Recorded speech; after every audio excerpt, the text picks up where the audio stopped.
Unless you and Joshua have any... Even knowing... Well, it's...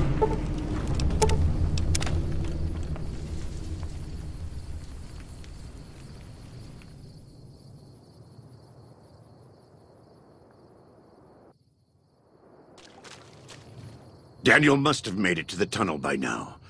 But there are sorrows all over the valley.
Where you stand.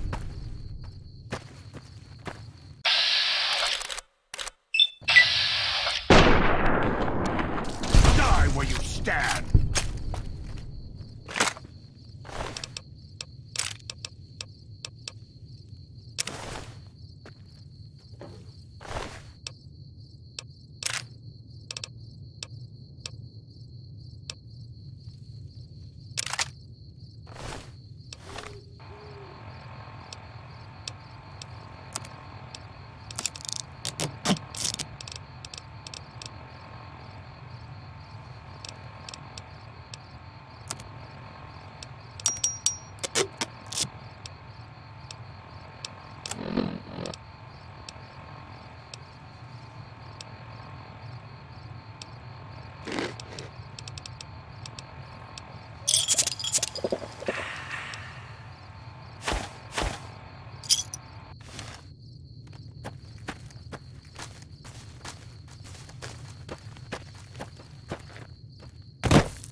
pair.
Foolish, Outman. You best white legs you think. By my spear you die!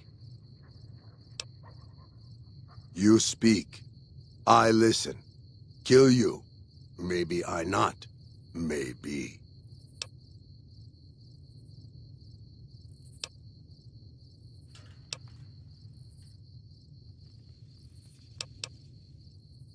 We leave, but always fight. White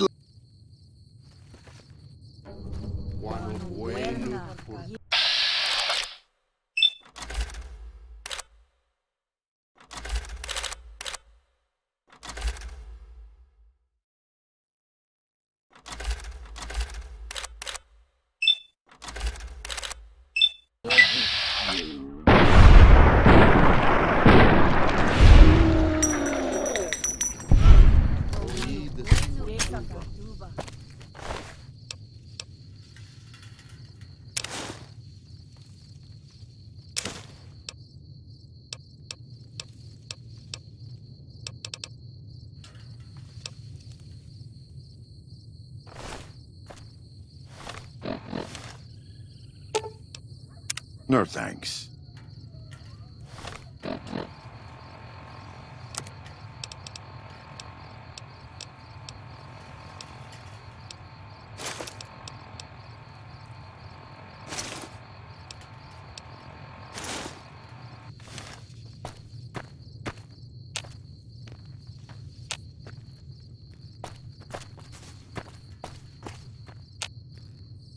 Oladu Nane. Please, have you done everything you can for the Sorrows? Are they all accounted for? You let them die! They needed you! Why didn't you help them? Never mind, I don't have time for this. Take the map. Just take it and go.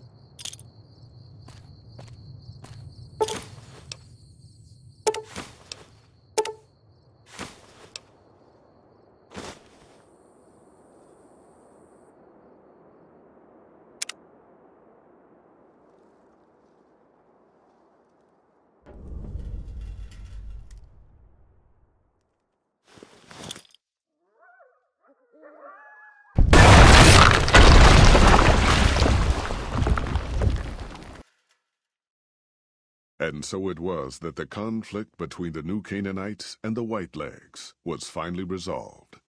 The courier's involvement had tipped the scale, shifting the fragile balance of power. After the Whitelegs drove the Sorrows from Zion, they celebrated by destroying all traces of the valley's former inhabitants. They appealed to the Legion for assimilation, but were denied.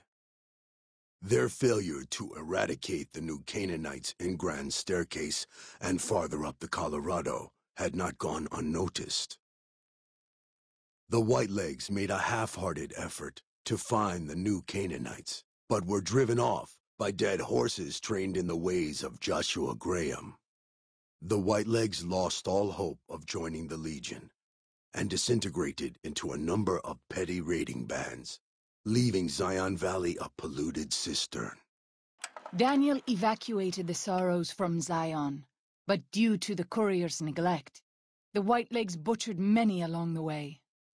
Those who survived barely reached Grand Staircase, but once there, the dead horses and new Canaanites helped them settle. The unfamiliarity of their new surroundings and the loss of loved ones evoked a terrible and lasting grief among the Sorrows.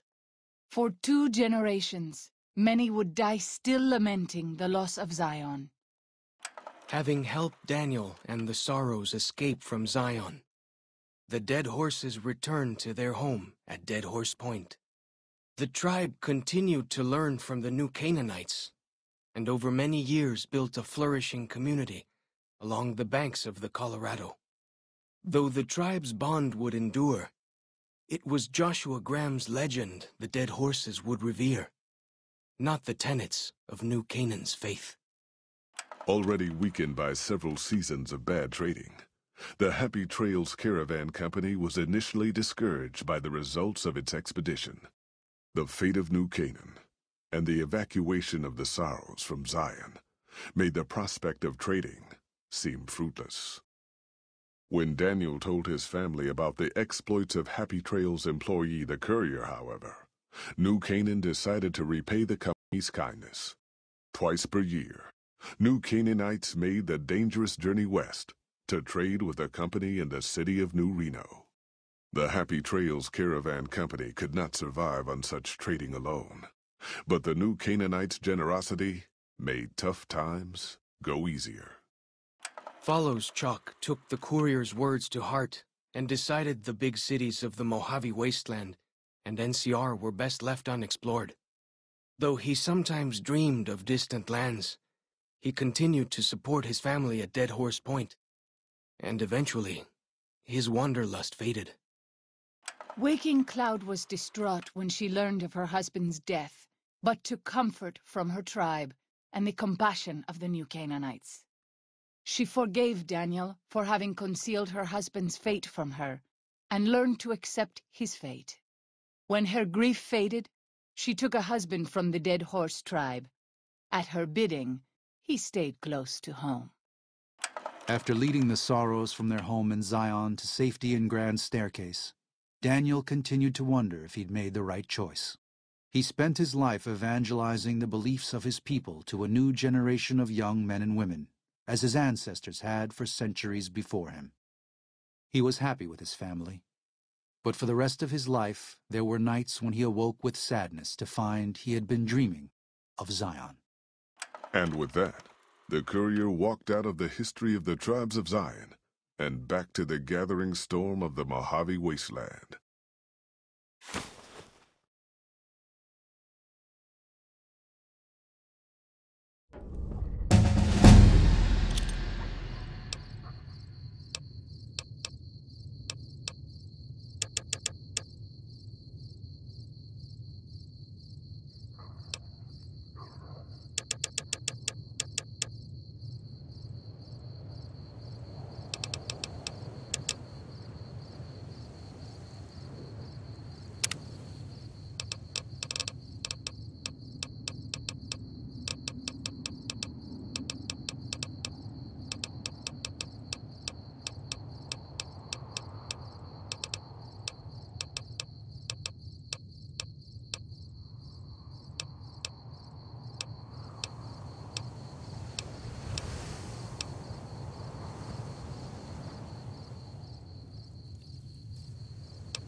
Unless you and Joshua have...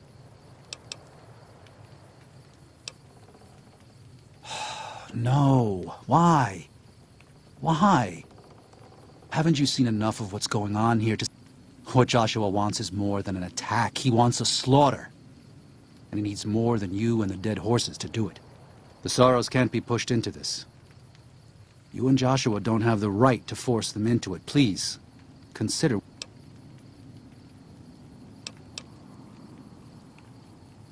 No. This is how we made the world. And Joshua must be waiting for it.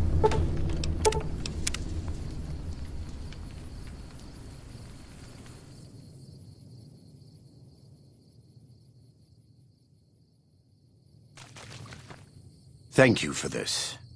I know Daniel doesn't approve, but destroying the White... You and I will lead a group of Dead Horse warriors and Saros hunters into 3 Marys. Our objective is to find the Whitelegs' leader, Salt Upon Wound. Show no quarter to the Whitelegs we come across. Make no mistake.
Bueno, porcatus.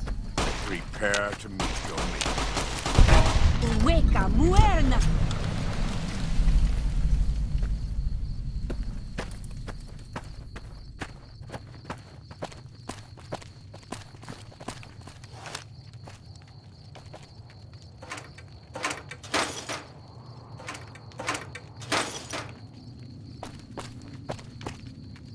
Oladu Sagasi.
This is taking too long. We can't let salt upon wounds escape. I'm going to find a way around. God willing, we will finish this together.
You're gay, I said! You can know Ninkumpami!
Outman. Kunaman mad. He killed all Whitelegs. You talk. You stop. Him. Don't listen to this thing. His cries are those of a mad beast caught in a thicket. He gave no mercy to my family. He has a debt to pay for what he's done, and I've come to collect. And so...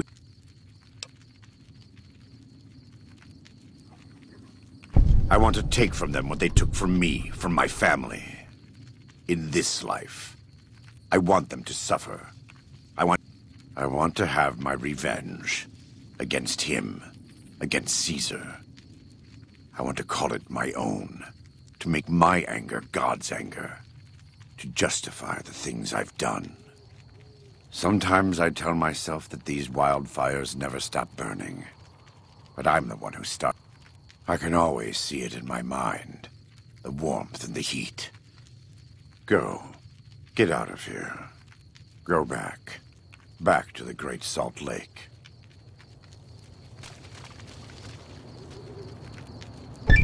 That's it. It's finished.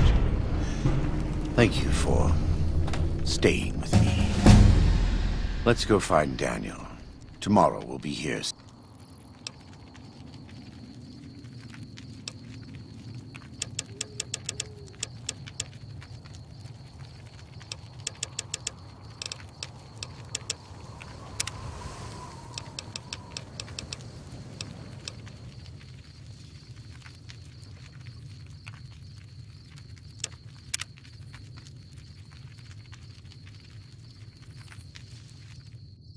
And so it was that the conflict between the New Canaanites and the Whitelegs was finally resolved.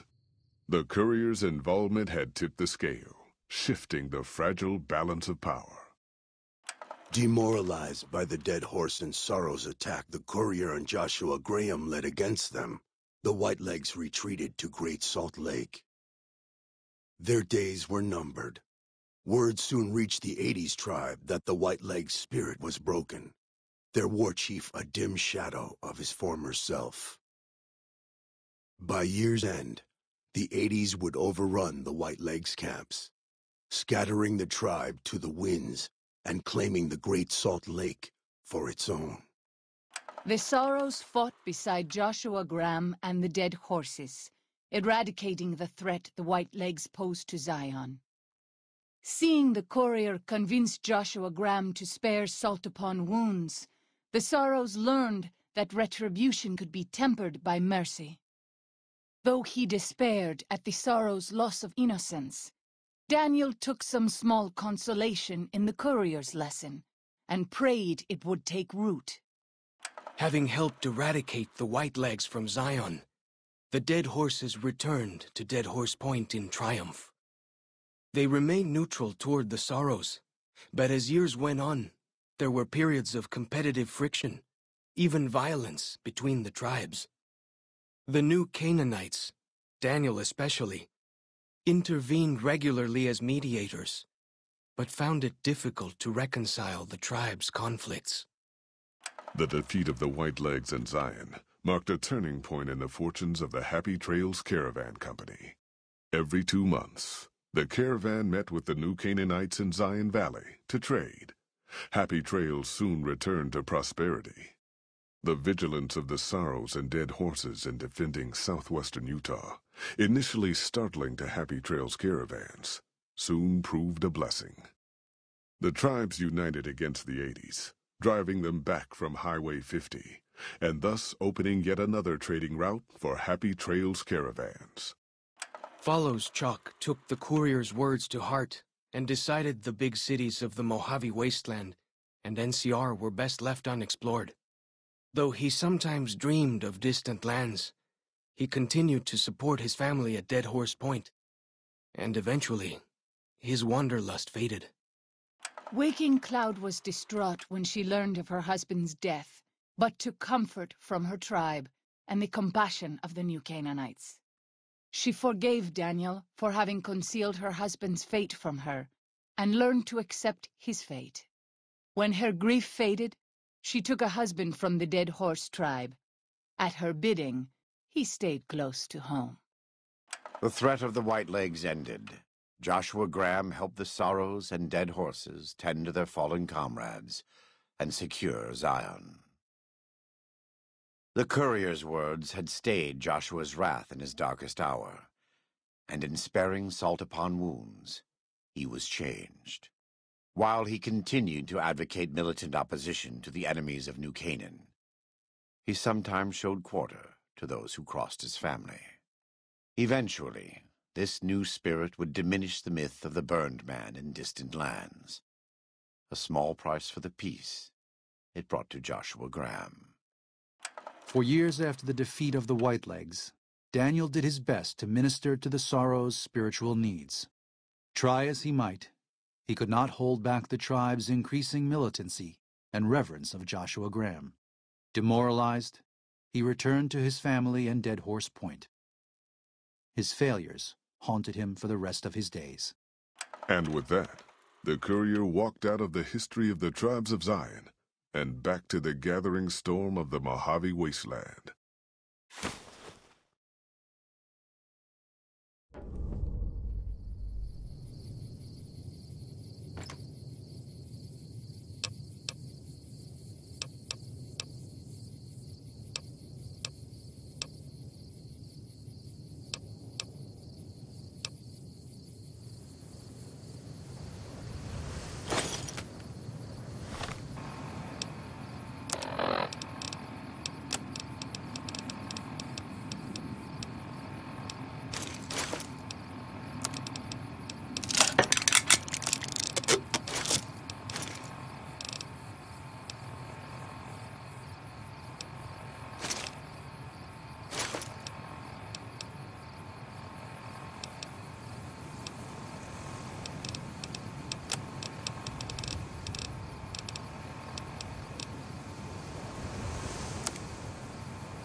In the years before the Great War, Big Mountain had been the home to the brightest minds of the 21st century.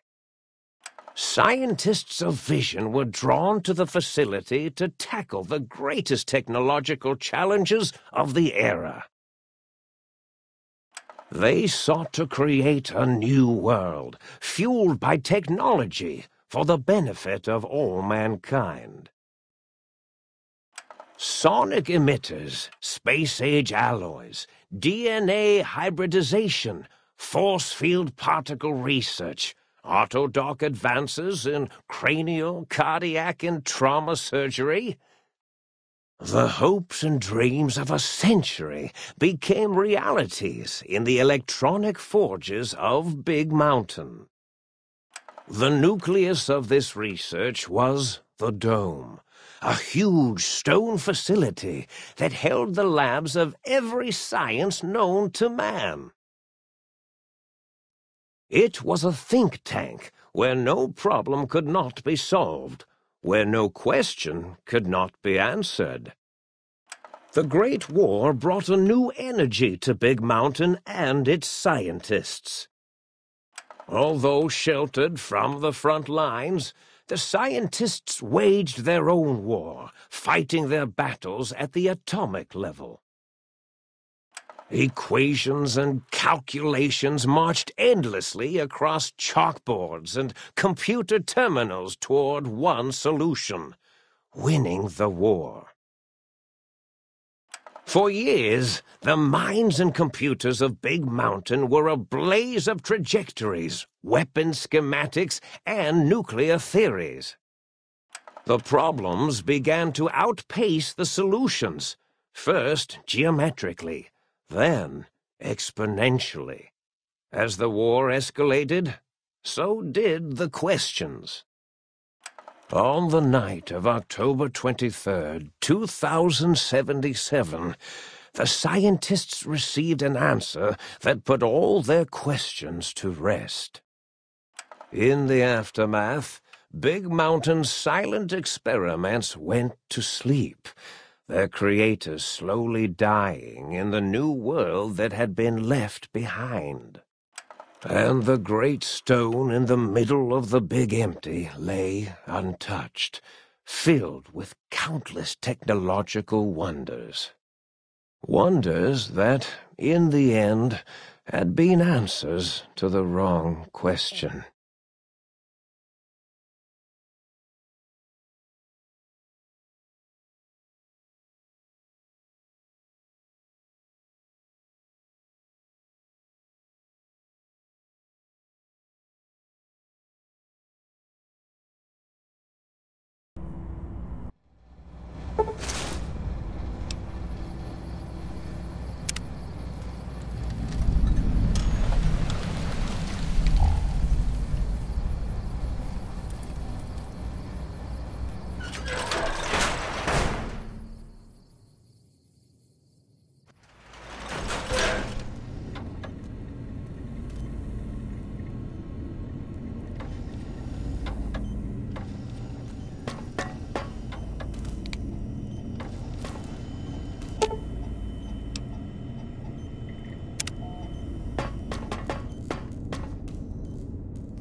I thought I heard the pacification field kick in. All right, shh. Nobody move. I'll handle this. Be warned, intruder. You are in the presence of the mighty think tank of Big Mountain. The collective geniuses of... We... By Oppenheimer, which one of you self-professed geniuses has been adjusting my volume knob? Who was it? Was it you, 8? Oh, Dr. O, was it? Likely story. O couldn't spark 2 neurons if they were in a lattice of biomed gel. What? Me? Breaking news, Klein. It wasn't me, all right? I'm the robotical engineer. A to sound waves. That's his specialty. You always do this. You always demean me in front of guests. And it's not O, all right? It's... Enough! Either of you do it again, it'll be the last time. Now... Great. Now I forgot what I was saying. What was I talking about?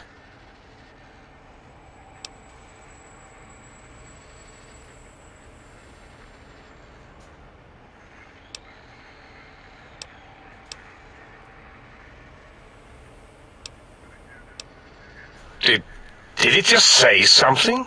Anyone catch that? Boros, you work with animals. Translate. It's a lobotomite. Here, in the dome. Oh, as if this situation couldn't get any worse. Now we've got lobotomites. Dala, get the spray before it excretes all over everything. Dr. Klein, if my hypothesis is correct, this lobotomite is the repository of the brain we sent the signal to, the skinvelope once containing it. If so, it's proof that there may indeed be something beyond the crater. Just look at it. The way it blinks. It's like a big, hairless teddy bear. I know what it is, Dala. I want to know why it's down here. With its limbs all over everything. And are those penises I see wriggling on its feet?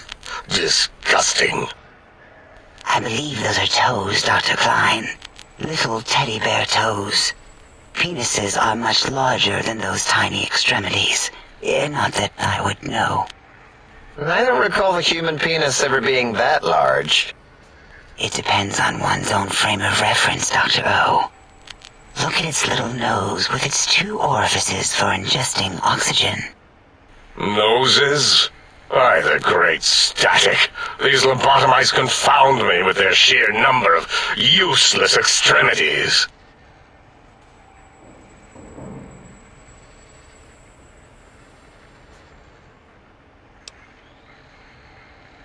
Now it's holding up an array of fully erect hand penises.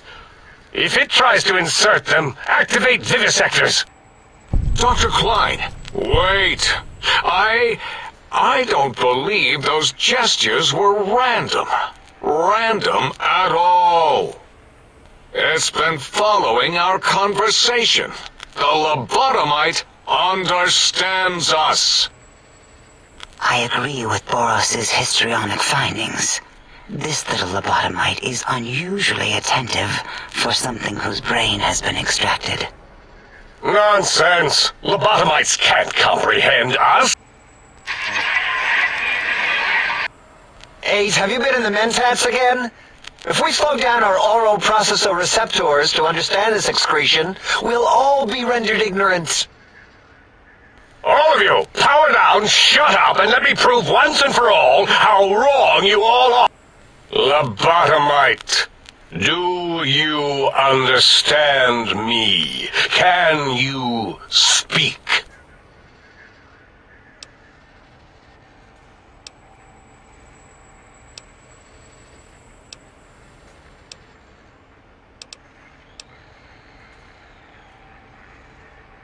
Those were words, weren't they? In the form of questions.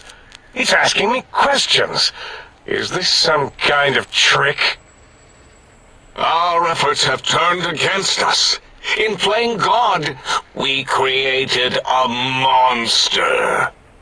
Perhaps as we were ruthlessly lobotomizing it with our cutters, we filled the skinvelope with awareness.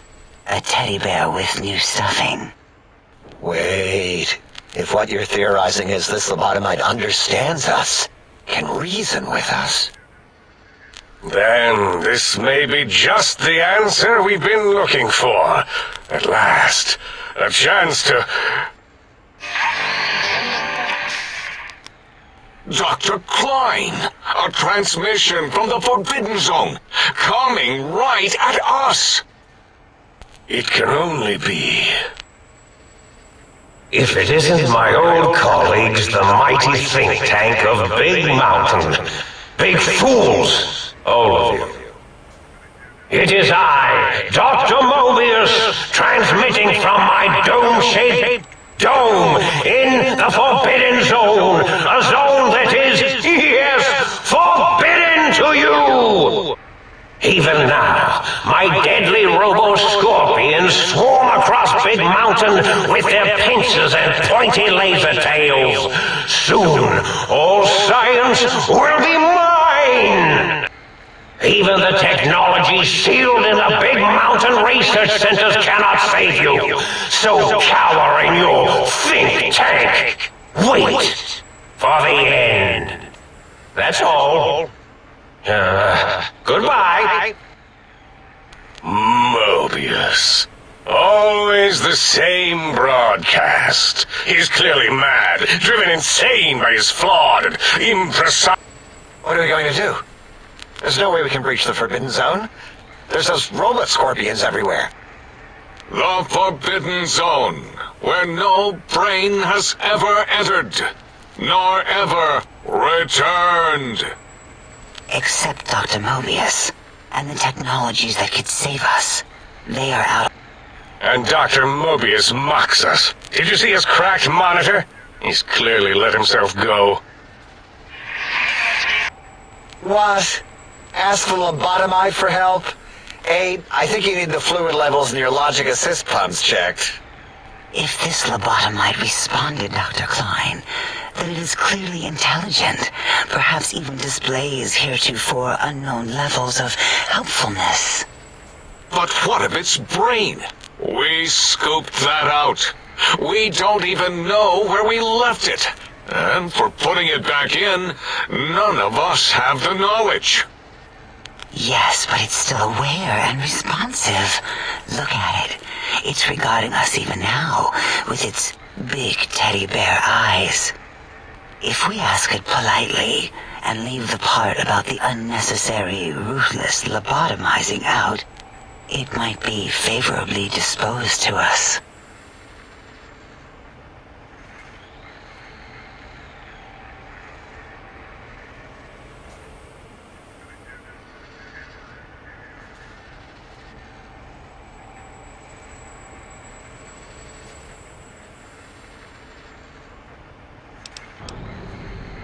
We removed your brain, yes.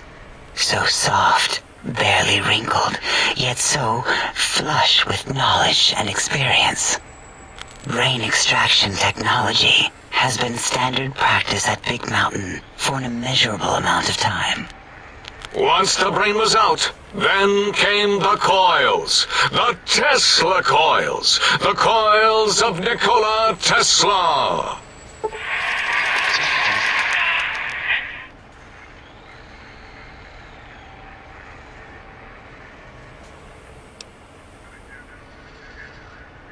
Yeah, no need to brag. Wherever your brain is, it's transmitting thoughts to you through the Tesla coils in its head. This is fortunate in many respects. If your brain was anywhere in the dome, why, you could access your aggression centers.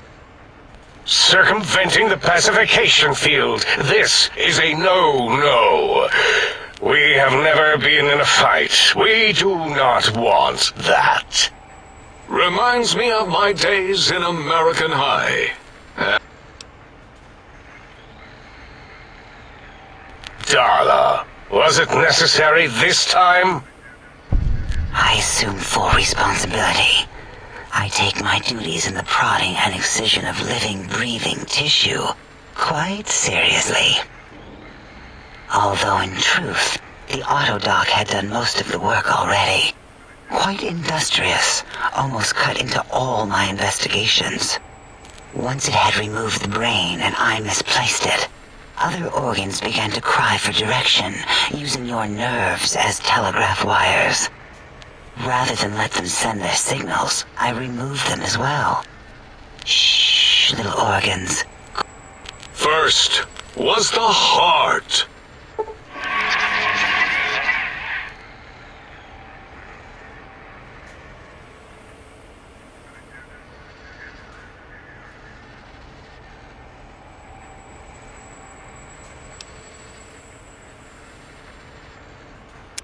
wait, I mean, second was the heart. Brain was first. Third was the spine.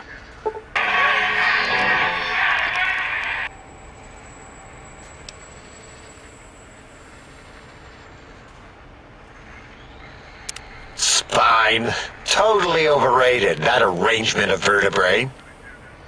Look at me, with my lumbar and thoracic curvature.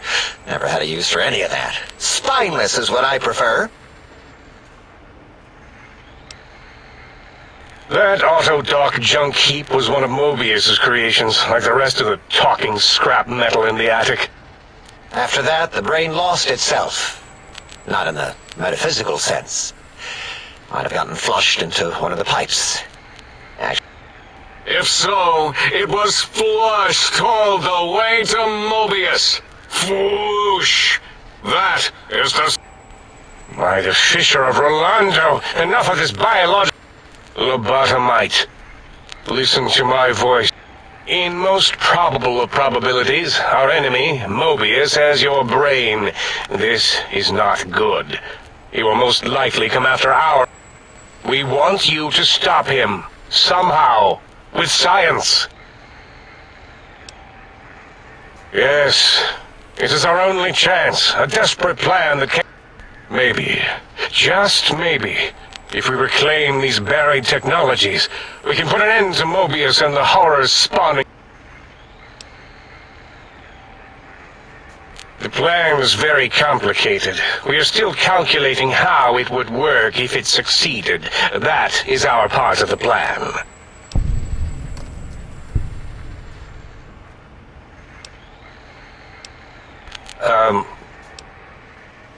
You are equipped to retrieve the technologies with your primitive form. It's kind of embarrassing.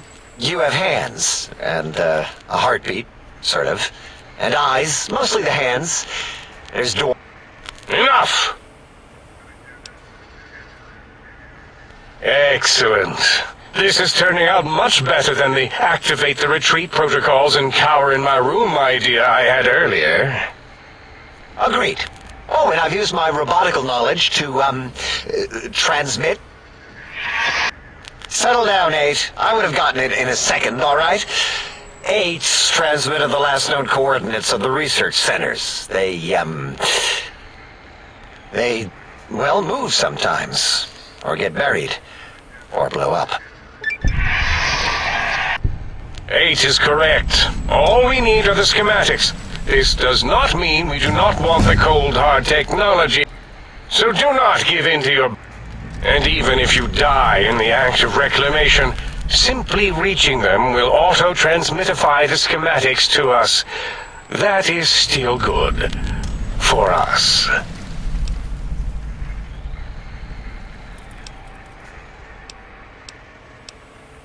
The technologies are the X2 transmitter antenna array, used to focus coherent thought at excessively high frequencies. The psychoanalytic, cardiac dampening, sneaky stealth suit. A suit like nothing this world has ever heard, seen, or could ever... And 8's sonic soundwave emitter projectile gun. If you were...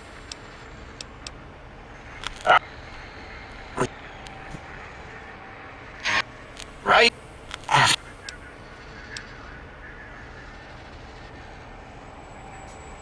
The little teddy bear could always run. The radar fence that surrounds the big mountain crater will protect you from straying beyond. The mighty radar fence protects us all. Get too close to the blinking posts, and the proximity warning shall be your warning. You are too close. If you get near it, your vision will blur as the electrodes in your head shut off one by one. Click, click, click. Possible memory loss. But the nerve degradation is nothing to worry about. Such degradation would take... such tiny... Oh. Dr. Klein? Dr. Klein? If I may intersect for a moment. What is it? The lobotomite is asking me things, and I'm trying to ignore them. My processors can't ignore you both at the same time. Well, you know how we asked it to fetch the sonic emitter thing? Turns out we already have it. What are the odds? What is this, a high school science fair? Get your act together. You're making us look like a collection of rounds. You're always yelling. My receptors can't take... I am... It is truly the end of all intelligence when the lobotomite speaks more wisdom than you geniuses. So... And... Oh, What is he doing? I think he's sonjaculating into the gun. Getting it warmed up.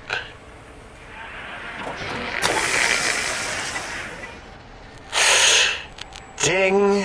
Turkey's done. You give it to the lobotomite. I'm not... Oh. I'll do it if you two are going to be ashamed of your own technological needs. Let me give it a little sonic... Ooh.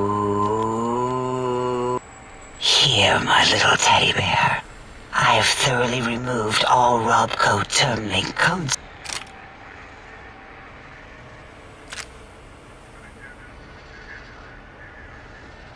What did it say? A gun? Are you mad? We can't give it a gun. Guns kill. Leave big open holes in you that are like sores. Dr. 8 is correct. We already have given the teddy bear a lethal sonic death ray, filled with his sonic ejaculate and sterilized by my soft ooh. Giving the teddy bear a gun would be the equivalent of following a glass of hemlock with an Abraxo chaser.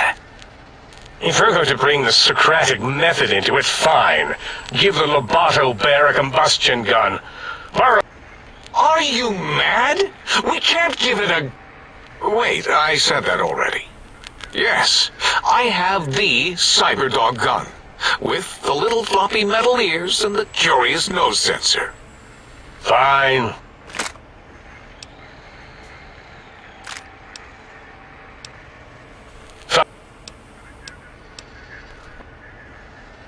I volunteer my chambers, so it might be stared at. My monitor radar slowly scanning its form. No! That would put it too close to us. It could press buttons, turn lights on and off, and worse, let up. We could give it Mobius's old room. That's where its brain got scooped out anyway. And plus some of its parts are already there. Might be more comforting for it to hang out with its spine and heart. Home is where the heart is, after all. I suppose. We'll have to move that couch out of there, and putting that...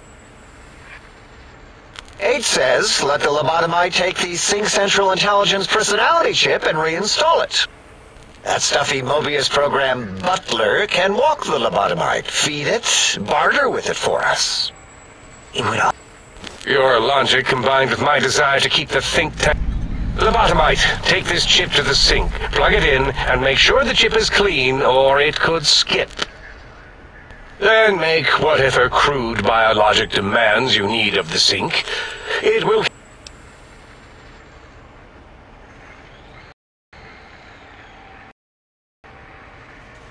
What? Yeah.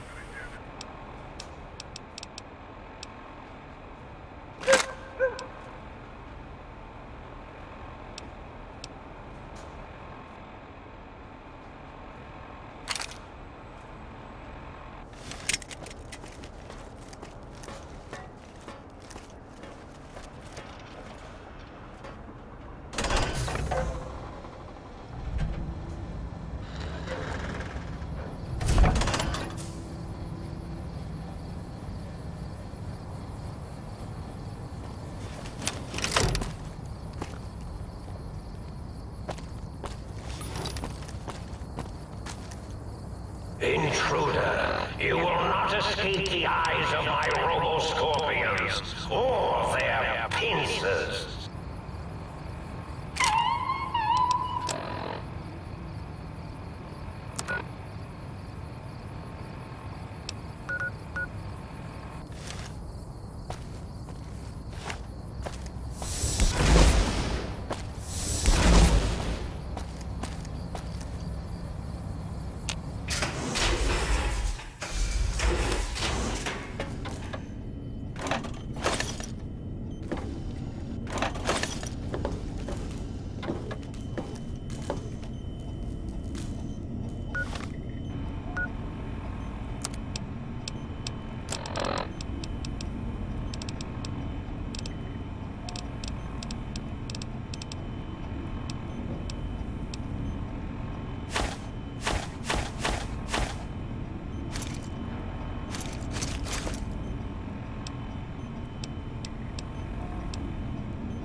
Salutations and felicitations, sir, and a most jocund welcome to the sink. I am your electronic valet and household central processor. May I be of service, sir? In addition to managing the personality matrices of the other household utilities, I can provide sir with direct access to the commissary. Any goods sir might require may be purchased through my shopkeep interface.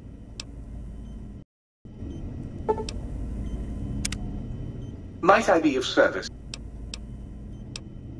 Regrettably not. Indeed, sir. Though if sir's aim is to activate them, I lament to inform sir that most had been offline for some years. If sir were to ask my opinion, I should venture that sir is better off without them. However, if sir is determined to inflict upon sir's self their dubious services, sir might locate backup personality disks elsewhere in the facility. Tragically, the core operating systems are also located. Once the tape is installed, sir may request I switch their dialectic interfaces off, and I shall oblige with great delectation. However, sir will still be required to locate and install a backup. As I am given to understand, sir, this facility was crafted in